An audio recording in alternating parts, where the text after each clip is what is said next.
October. Spooky times. Spooky season. Spooky season. Spooky. Ooh. We're back for 5 things. It's been a minute because Marvel hasn't really released anything. But you're getting a double dose this week of 5 things. Yeah, First, 10 things, really. 10 things I hate about you. But first, we're going to talk about Werewolf by Night, directed and music done by... Now, I'm going to put on my best Chris Pratt accent. Okay. Hopefully I can say his name right. Michael Giacchino. Yes, he nailed it. Nailed it. I was like, is Chris Pratt in this room? It's basically Marvel's werewolf guy, but it's like a bounty hunter episode, basically. Yeah. It's like, here's this plot device, thing that does things. You have to get it, but there's complications. And there is a daughter that has been forlorned by the family. Oh, Ulysses, you know? And she just wants what's hers. Yeah. First, I want to talk about the story. It's just really fun, simple, elegant, throwback to the old school horrors from like Boris Karloff days. Yeah, Universal. This is a special presentation. This is like 50 minutes. This is it. Maybe we get more later, but this is a special presentation, almost like a holiday, like spectacular. So so everything that needs to happen has to happen in that 50 minutes. This isn't like a 6 to 12 episode thing. When I heard that it was going to be that, I was a little worried. I'm like, man, how do you have something that seems so complicated, you know, with like monsters, and because this is really our first kind of like walk in that monster park, you know, that like horror comic, and you're like, how are we gonna do all that in 50 minutes? And it's like 2 halves. It really does feel like 2 episodes kind of pushed together, but like blended so well, and it's so good, you know. And I like that it doesn't waste time. Yeah, no. Like, we'll touch on this a little bit in the She-Hulk 5 things, but it takes a little bit for She-Hulk to get going, like ramped up. This is just like out the gate. Let's get boom, boom, boom, boom. Yeah. You say that too, but there's also a few moments of like where it does breathe a little bit, where you have the 2 kind of main characters having like, there's 2 moments where they have conversations, and it never feels like it drags because you're like, oh, this is 50 minutes. Like this is, it's a nice break of like, because a lot of it you're kind of like, what's going on? What's happening? Like, where are we going? And then like, oh my gosh, like, this is so crazy. And then it's like, okay, well, let's take a beat for a second. Yeah. And the second one especially, like, is just so good. Like, between those 2 characters, it really is. I mean, it's masterfully crafted. It's masterful. I'm not even trying. It's good. So I want to talk about the style. This is a rated R TV MA thing. Yeah. They just Kill Billed it and turned it black and white. That's right. And you know, and it just gives credence to the old school feel of the horror movie. Yeah. Like, it's not scary in any way. Like, I'm sure if you're a kid, you'd be scared by something like this. Yeah. But to us, it's like, oh man, this is so cool, black and white. Yeah. It's giving you so many things. Man-Thing comes in, and you're just like, the black and white actually helps the practical and CGI blend together even better. Because you have Man-Thing, obviously, 100% CGI. Not actually. Not actually? Oh my gosh. They did practical and then enhanced it with CGI. Oh wow, that looks great then. Yeah. So you have Man-Thing that is half CGI, half practical, just burning people up, and then you have the, you know, not to I don't know if we're spoiling a little bit. No, you can go whatever you want. You have the titular werewolf at night, and it is, I mean, it is like 100% practical, which, I mean, and I think, you know, if you had the lights on, if you had all the color there, you'd be like, it's a little but it's also like, I know that this black and white decision was made early on because they wanted it to feel like that, but also it's like, they could have just CGI'd a werewolf, but clearly they're just like, hey, you know, no, like, we want this to feel visceral and real, and to do that, let's maybe put it all in black and white, at least those parts, and it kind of hides the seams a little bit, and it looks awesome. It really is.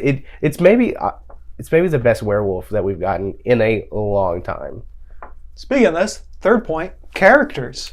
So obviously Gael Garcia Bernal plays Jack Russell Terrier. Yep. No, it's not. But he plays the werewolf character, and then Laura Donnelly plays Elsa Bloodstone, and they play off against each other really well. Like the scene where he's transforming, we only see Elsa's point of view. Yeah, basically. In the shadows, which is, I mean, so good, by the way. Yeah. Beautiful chef kiss. But their chemistry is off the charts. Yeah. And, I mean, it's hard to, like, say Gail has a chemistry with Man-Thing, but there is a chemistry there. I think that dude could have chemistry.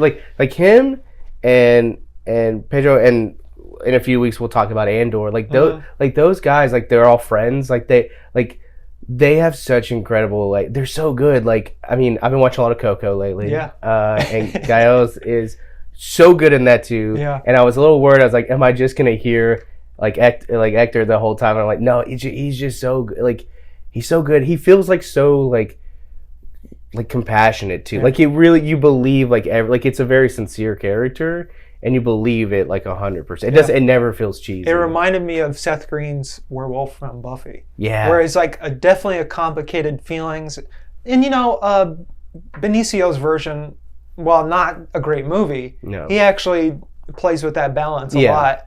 And whereas on the other side, you have like Jack Nicholson playing like a werewolf who's just hamming it up. Yeah.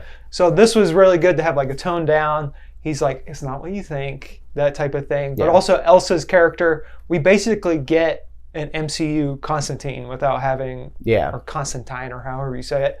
We get that for our Marvel Knights whenever that will finally happen. So we're getting a slow build up to the Marvel Knight stuff whenever it happens. Yeah. I'd also like to give a special shout out to Leonardo Nam, who, I mean, a bit the perfect score. Everyone, come on! Like, when I saw him, I freaked out. I was like, perfect score. Tokyo Drift, most underrated Fast and Furious movie. It's so good to see him. I know he does other things, but when I saw him, I got a little giddy. I was like, oh my gosh! A lot of callbacks and cool stuff in this show. Special thing. I mean, we can talk about anything, but also Fire Tuba. Fire Tuba. Open-ended question to you, the viewers, as well. Do you think they should move away from TV shows and do more of these special presentations?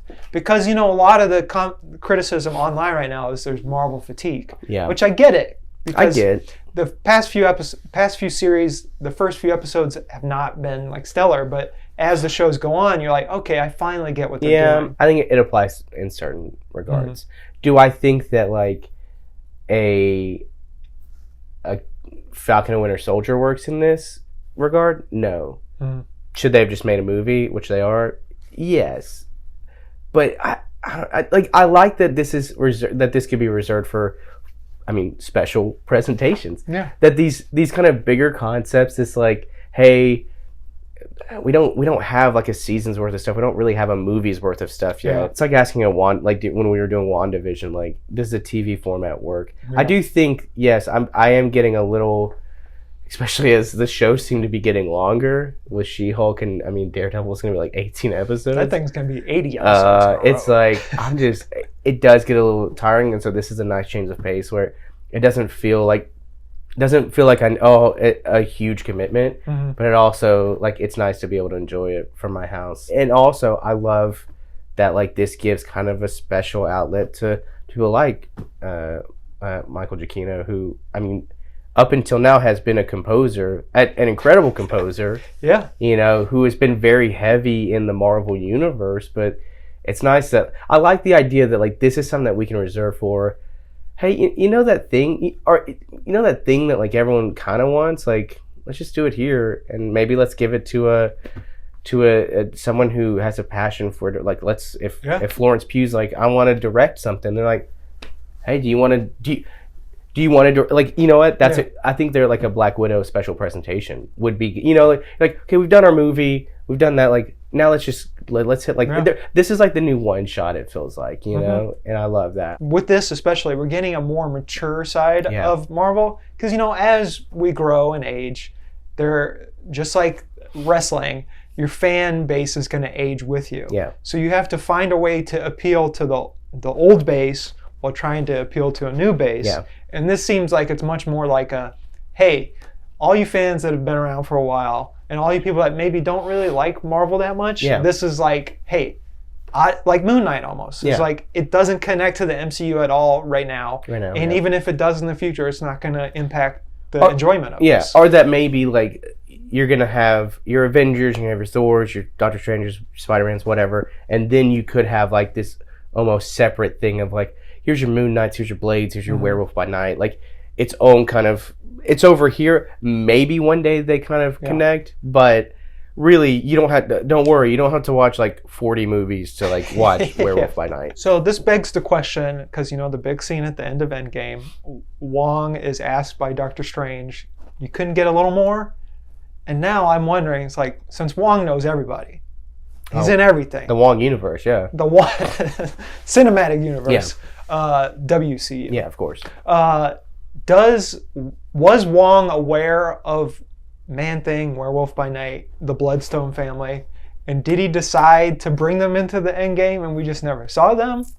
Or was he like, look, the full moon's not actually hitting tonight. Also, this is during the day. Yeah. So I think Wong's thinking, oh, we need superheroes. Yeah. We need superheroes, we need wizards, sorcerers, whatever.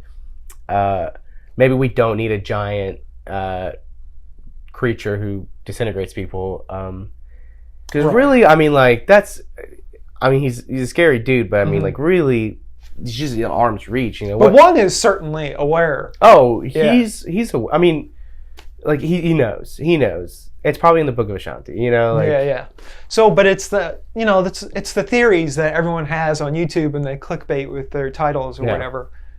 Did Ted / Man-Thing appear post Endgame, like post Infinity War, like post Snap? Good question. Turn into the Man-Thing during this, because there's a way to introduce that character with another special presentation. Is like a flashback about Man-Thing. There we go. So that's what maybe like a special presentation Man-Thing style. I think that's what they should do, because clearly Man-Thing is cute enough. I've told you this. Groot? Yeah, I think he's the new Groot. You got to make him the new Groot. I think here's what we do: special presentation. We get a little backstory on Ted, and it's really just a road trip movie with Jack and Ted. You know, I would be 100% for it. So good.